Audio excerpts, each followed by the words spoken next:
he had a superpower, it would probably be, no, I'm going to say he does. I'm saying I think he has I think he has an ability to bring out or to see the good in others.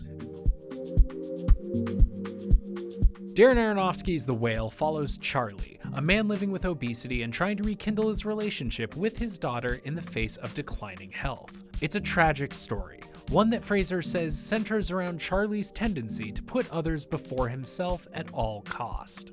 He knows of cynicism because likely all his life he's been browbeaten and worse by virtue of the fact of how he presents to the world. And he had to make a choice about if or not to internalize and just crumble in on himself, or to fight fire with fire and remain the optimistic person that he is.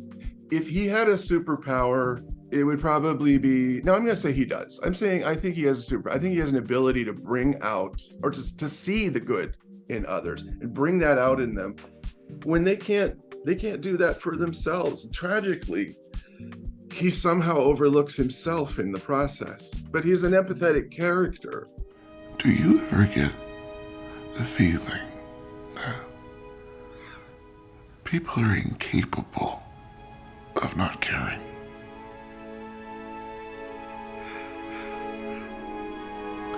People are amazing.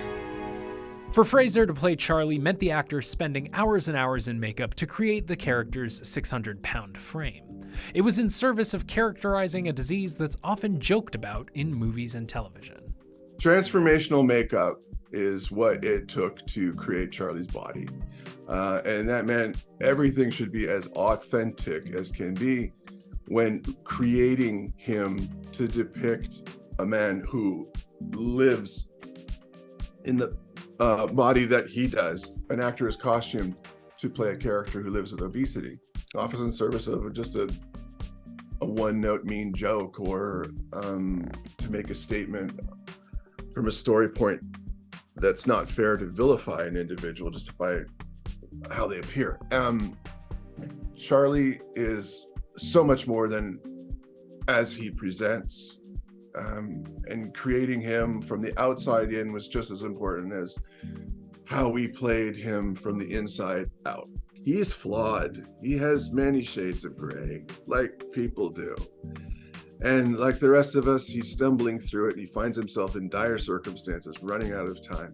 When he knows he has to make a change, and if salvation is possible, he's going to connect with his daughter. He's going to get her to read that essay that she wrote when she was a kid, almost as if it's like a spell book where the words disappear from the page and something magical happens to redeem him.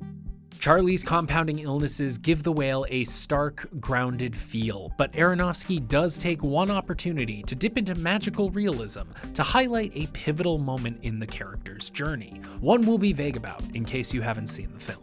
That was something that was not in the script. I think it was kind of up in the air as to whether or not it would even be used, and I didn't really know it was going to be there until I watched the film for the first time. It's his film, it's his world.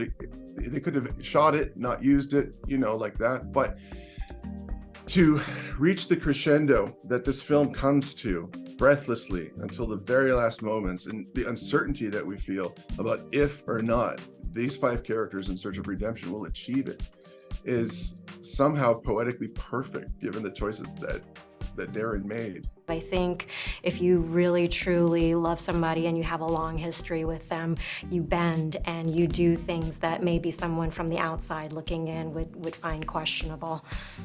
Come see the movie, you'll know what we're talking about. Do you ever get the feeling people are incapable of not caring?